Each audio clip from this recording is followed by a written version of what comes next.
Dr. Benjamin Olowojebutu is the founder and executive director of the Benjamin Olowojebutu Foundation, a dream birthed and driven by his love and compassion to help indigent people suffering from various diseases such as fibroids, lipomas, breast lumps, hydrocele, and hernias. The goal of BOF is to, in the long run, change the healthcare space with love and compassion. I want to say thank you very much. May God bless you. Amen. The smile on my mom's face. Smiling now. Very easy. Dr. Ben is presently the medical director of Liberty Life Hospital, Ojota, in Lagos, Nigeria, where over 100 indigent people suffering from fibroids, lipomas, breast lumps, hydrocele, hernias have received successful quality care and relief. Thank you and God bless them.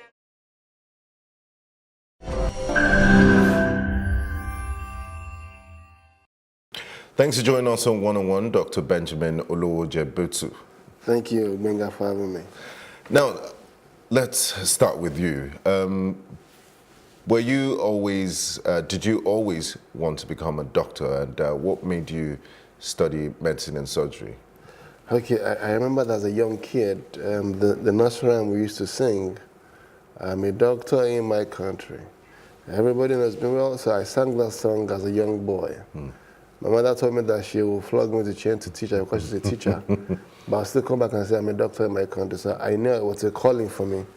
I wanted to be a medical doctor as a young boy. Now, you have this brilliant initiative. It's called Vision 36 by the BOF Foundation, yes. Your foundation. Can you tell us about it and what inspired the Vision 36? Okay, Vision 36 is a health project that seeks to help minimum of 36 indigent women that's suffering from fibroid, breast lumps, and lipomas in all the 6 geopolitical zones in Nigeria. Help them with their surgery free of charge, and just help them solve their problems that have been happening to them for a long time. What inspired this is that we realized that women have this very, very bad ailment, and because of the cost of surgery, they have been pushed to go to herbal doctors to take pills that are killing them the more. So they come to see you in the hospital with more morbid state. They have other kidney problems, liver problems because of the underlying fact that they don't have money to solve their problems. So if we can offer them the service for free, I'm sure they will not have other complications anymore. That's what helped us start this project, because we know love is important to show love. And love and compassion is the basis of what we're doing. Because of the love of women, love of helping people, that's why we're doing this Vision 36. And can you share some of the stories with us, and what areas have you covered so far? Okay, it was... Yes, and the testimonies. Well, it was we've done a couple in Lagos, few. But what touched me more was when we went to Benue. Benue State in Makurdi, they don't have no airports, so you had to drive from Lagos for about 18 hours. We left in the morning, we got there very late in the night. Because of love and compassion that was driving us, we got in the hospital and we started operating people. And what touched me was a lady that earns 4,000 naira a month. She told me that she lives in the village, but she comes to sell a cassava in the open market once a month for 4,000 naira. Wow. To feed her family for the month. And she had that fiber for 20 years.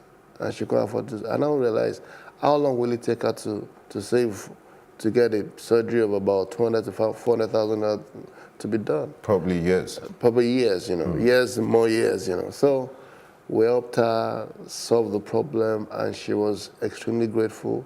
Took out the fiber for her the second day of the surgery days, because we were there for 10 days, and she was grateful.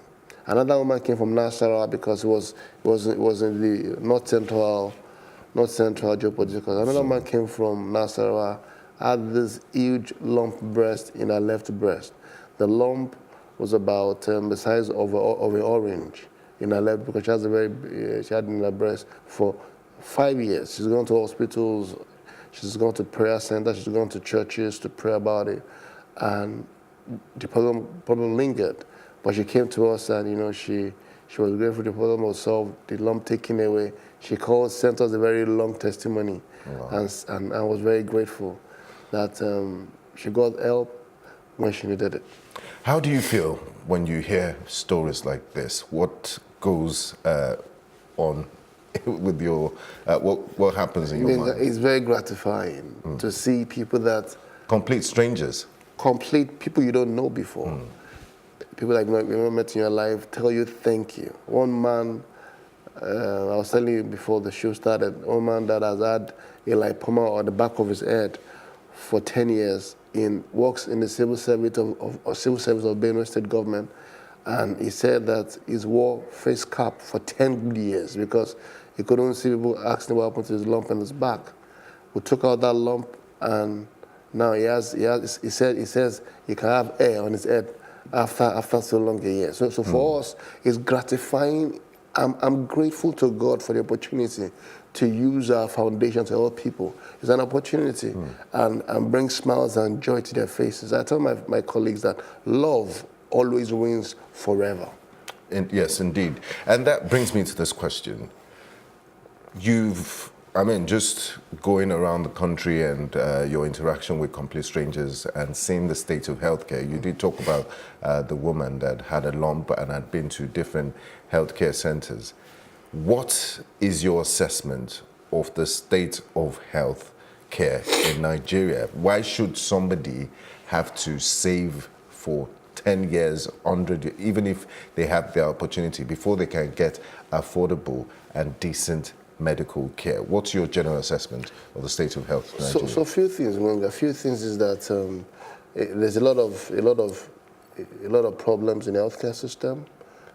There's a lot of woman problem, a lot of infrastructural problem, policy problems, And I think the baseline for me is that the love and compassion that drives the Hippocratic Oath has been missing now. If the government understands love and they have right budget for healthcare, it will reduce the incapacitation we have in the healthcare industry. People go to hospitals and they tell you that they give them dates and months for appointments. Somebody has a lipoma, is given 2 years appointment because there's a list. Or it's given another 1 year appointment because there's a list of people that have come, and because the healthcare, there's incapacitation, they can't do the surgery for them immediately. They have to wait for years and months. And live in pain. And live in pain and discomfort, So there's a lot of challenge, and there are things we need to do. For me, I tell my colleagues, if we can change the love story and understand why we became doctors baseline, everybody given opportunity to lead our organization should know that it's an opportunity to serve, not opportunity to do what they have to do or what they want to do. The people that put you there, you're responsible for them. If there are no patients, there are no doctors. You're a doctor because there are patients. If there's no patients in the hospital, there's no doctor. Why would you now delay the patient that needs help and tell them to keep coming because you think you are their Lord, you think you are their... It's the system that is... The system has failed. We need to change the system. We need to improve the system. Government needs to create right policies that will help drive the system. People must love what they're doing. People must know that their job is an opportunity to give back to the community and give back to the people. You don't do your job. You don't do your job because you expect to be paid. You do it because you know that your job is a responsibility to lives of people. Are you getting my point? If the government understands that you'll be giving us 2, 3, 4, 5% in the budget, or you have other organized system doing 15% of health budgets in their budget and providing adequate infrastructure for people. There are hospitals that don't even have don't have water, don't have light, don't have. I mean, there was a picture of a primary healthcare center, a few that's doing the rounds on social media with a hen on one of the hospital beds. Quite sad Very picture sad, there. yes, very Now let's look at the Minister of Health is responsible for healthcare in Nigeria. Is the minister in charge, Professor Isaac Adeole, recently said some doctors should be farmers instead of specialists in a response to a question on why it is hard for some doctors to get residency. What do you make of that statement, and what do you think is the solution to this? Are we producing too many doctors with less hospitals? No, I don't. We have medical care shortage. We have one doctor to 60,000 patients in Nigeria. A lot of our doctors are leaving the country.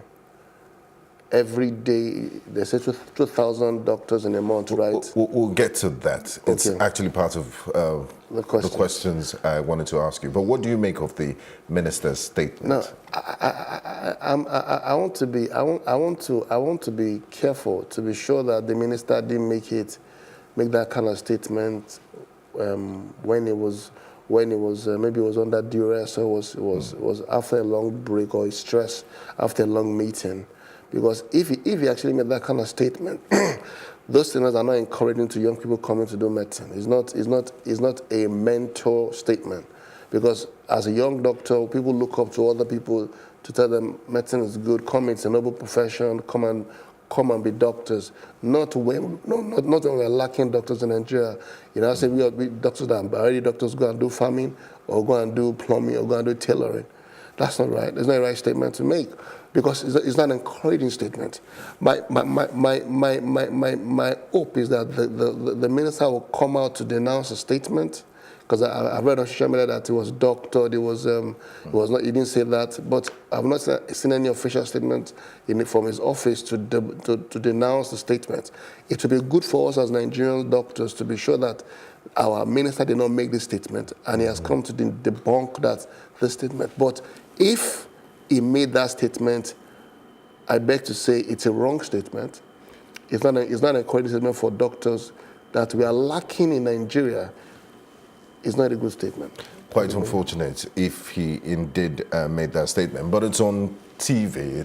There's visual evidence of him saying this thing. So a few people said it was doctored. You know, that's hopefully we get a report from his office.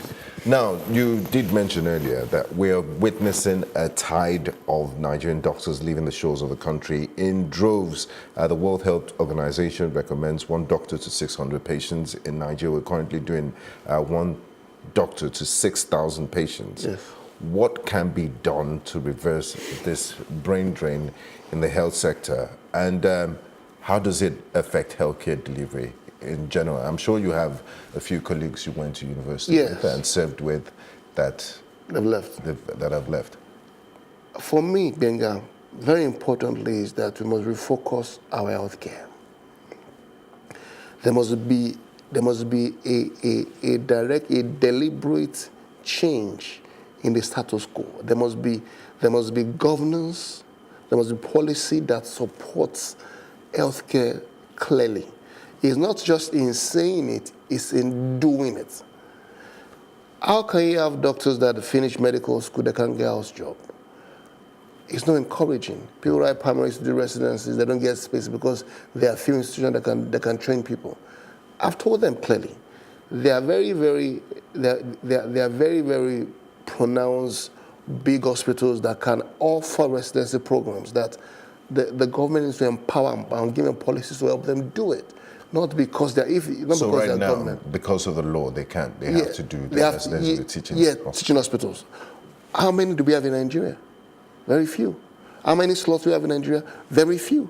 How many? But there are big private hospitals. There are hospitals that are mission hospitals that have the capacity to train. So I advised in several fora that you can attach these hospitals to teaching hospitals and make them a suburb or an adjunct to training. Say you have a hospital, like a satellite campus, that kind of thing. You know, like universities have that. You have a hospital, let's say hospital on VI. I just said they'll go. You have another hospital somewhere in maybe in Muriokola, another one in Ikoyi, as an adjunct to that hospital, so they can offer training facilities, but you supervise them. Yes. Because if they're not training facilities and you're not pumping money into improved healthcare delivery, there'll be a problem. There are two things that make them go abroad. One is inadequate funding. There's no funding, there's no salary. People are on strike. Some states are. So I went for a meeting in a particular state that they've now started for 18 months. Doctors, and they're working 18 months, they've not salary for 18 months. With any slight opportunity to leave abroad, they're going to leave because at least they can't take care of their family needs. So there's no funding. Two is specialized training, recent, updated training.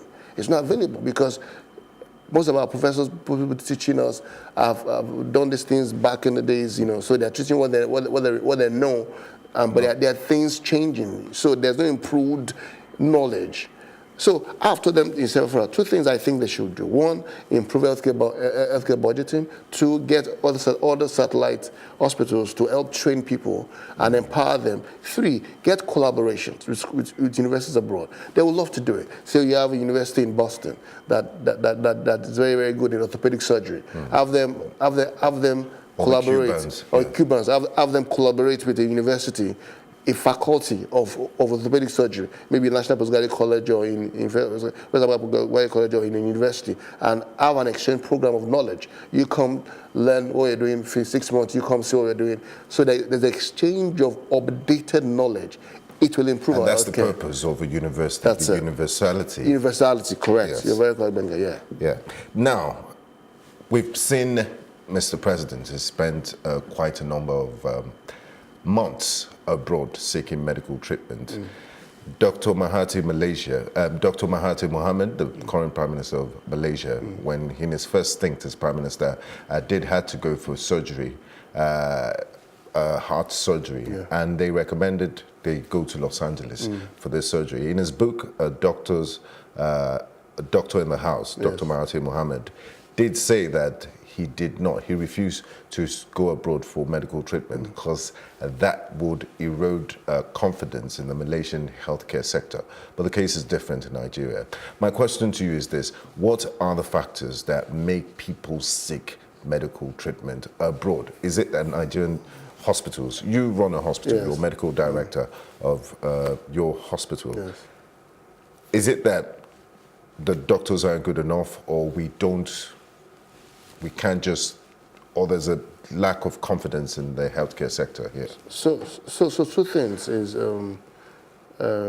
Mahathir understood leadership that is driven by confidence in the people. When our president had ear infection, he went abroad. We have very talented ENT surgeons in Nigeria. What I thought people was I expected our president to have called all the consortium of ENT surgeons in Nigeria and had them to come and see him in Abuja and solve the problem. What I think is that our taxes are not used properly for us as people. Few people are enjoying what everybody has labored to put into the resources of Nigeria. One of the things I realized that the system is not confident in itself, not even the people. The system itself is not confident. Because if your healthcare budget is 5%, how can you be confident in it? That means exactly. How can you confident because if you are confident in your system, grossly inadequate. Yeah. You give more budget, you give them more equipment, there'll be more things to do, there's more research to do. People now instead of doing researches are now doing all the hustles. That's why the minister can say we should not be pharmacy doctors that are having farming. After spending years because they want to be able to feed their family. So two things for me: people leave abroad because one, someone to go and live abroad because they have more opportunity that their kids are citizens. People that go to the US and go to the UK, but some travel because they themselves don't believe in the system. And the system sometimes have failed them. Yeah, but sometimes you've seen cases of people go to India and they're worse off. So things we can do here. I tell you, one thing is One, because of the inadequate infrastructure, you have few doctors. I give you a story.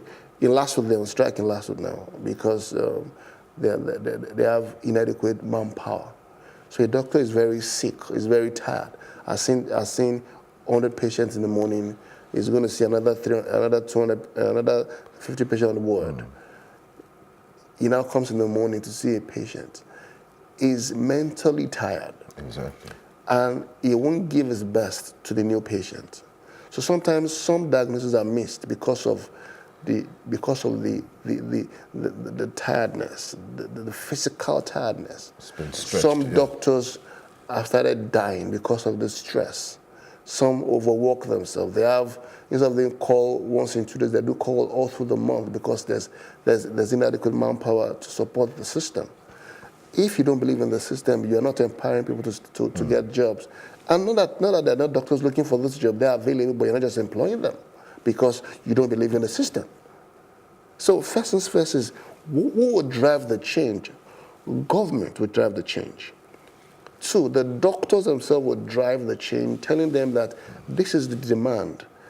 I believe it's because there's no accountability to the people that put you there. If the minister is accountable to the doctors, accountable to the healthcare industry, accountable to people that are running healthcare, are you getting me? Then he can tell us these are the things we've done and give us a report card.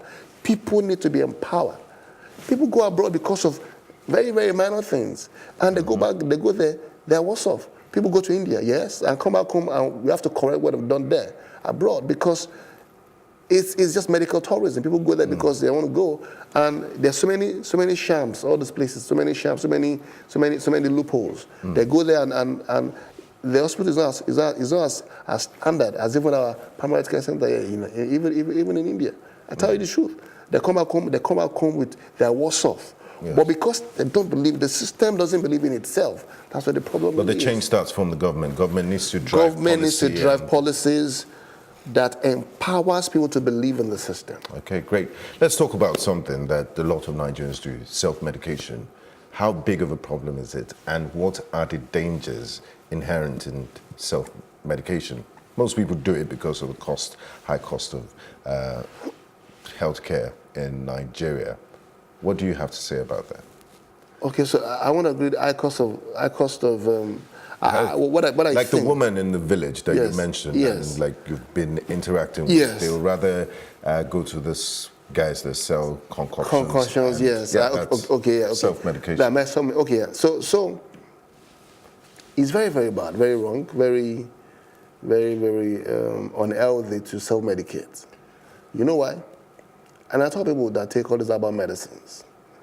Every drug given to you by a doctor has a prescription, has a potency, has pharmacokinetics. So it has a dosage. So you say you're taking paracetamol, you say paracetamol 300 milligrams. You say you're taking flagyl, you say 400 milligrams.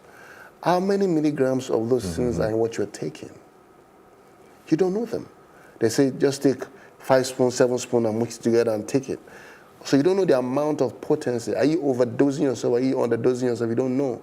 Most of them come out and are having kidney problem, having liver, because most of those things they're taking either is passed away through the kidney or through the liver, and it's having what we call other comorbidities, having mental shutdown, having other problems. So I don't advise it. I detest it. I tell my patients, stop doing it. It's wrong. Even taking paracetamol when it's not prescribed, you don't take it because sometimes overdose of paracetamol is hepatotoxic. It can kill the kidney. It can kill the liver. People don't know this thing. So it's important we don't eulogize self-medication. It's very wrong. People shouldn't do it. If you have a problem, you're sick, you see a doctor, it's important the doctor examines you. Because I tell you a story. The woman had abdominal pain. She's been married for 10 years. I've had 10 years infertility.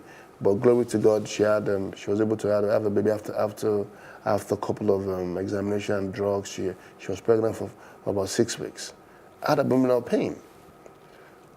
Rushed into the hospital, rushed into a pharmacy and just said, pharmacy, please give me drugs, My tummy is paining me. because the pharmacy or the chemist wants to just sell medicines, Yeah. they didn't ask, they didn't clerk. There are no questions. They didn't ask any questions. They just said, okay, take. They gave her a bus coupon. Guess what? By next morning, she lost the baby. Wow. Now, buscopan is a muscle relaxant, is for abdominal pain, but it is not prescribed when you are pregnant. But that drug made her lose the baby that she's worked for 10 years. Self-medication always has very bad side effects. Let's not do it. Now, just before we round up, it's not all doom and gloom when it comes to the healthcare sector in Nigeria. This year alone, in March, 3 federal healthcare institutions, the Lagos State University Teaching Hospital, Luth, the Aminu Kano University Teaching Hospital in Kano, and the Federal Medical Center in Umuahia, were beneficiaries of a $20 million joint investment aimed at providing Nigerians access to world-class healthcare. What's your take on this, and what can the Nigerian government do to encourage more investments in healthcare? So, is a welcome idea, very solid, very good. I like when I heard about it, I was very happy, and I hope the funds will be used for what they've been aligned to be used for. Because remember back in the days when we had VAMED and engineering doing all the CT scans in Nigeria, in all the hospitals. How many CT scans are still working now? Remember the PP and the Paris partnership happened about 5 years ago in some few institutions that they had MRI. How many are still working now? I know that we only have 2 functional cancer centers in Nigeria now, one in Sokoto, one in Luth, and we have now cancers are increasing. Are they still working? The truth for me is that it's not about the investment, it's about using the investment for what is needed for, and be able to follow through. Be able to follow through properly. Let governance drive real love. If the love is there, things will happen.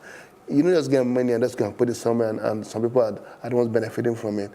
Improve what will help the generation of people. What will help the people.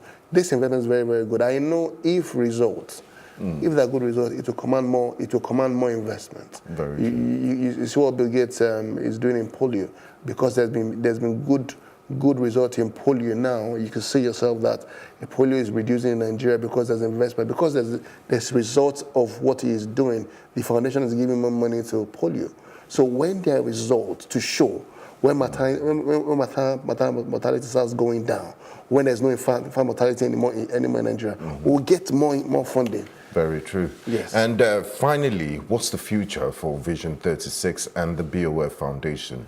So, BOF Foundation, Benjamin Olowojebutu Foundation, seeks to help a minimum of 36 people all over the country. I told you before, we're going to Akwa Ibom from October 21st to 31st. We're going to be there to do 100 free surgeries for women in the South zone. So people are going to come in from Port Harcourt, River State, from Delta State, Edo State, from Bayelsa, and also Akwa Ibom and Cross River to help in Akwa Ibom.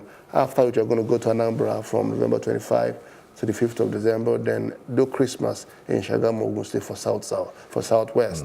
Our vision is to help these people solve their long-standing health problem free of charge. We just go there with our team, all our doctors, our anesthetics, just go there, do the surgery in the hospitals, sort them out, and we're back to our base in Lagos. So ultimately, by the grace of God, we want to build a hospital that's going to be focused just helping poor people. That's our long-term goal. Fantastic. We're going to have a hospital focused on helping poor people have quality access to healthcare, so we can use love to change the healthcare space in Nigeria and sub-Saharan Africa, by the grace of God. Fantastic. Great work you're doing, and it's been an absolute pleasure talking to you, Dr. Benjamin Olowojebutu. Thank you, Benga. Thanks for having me.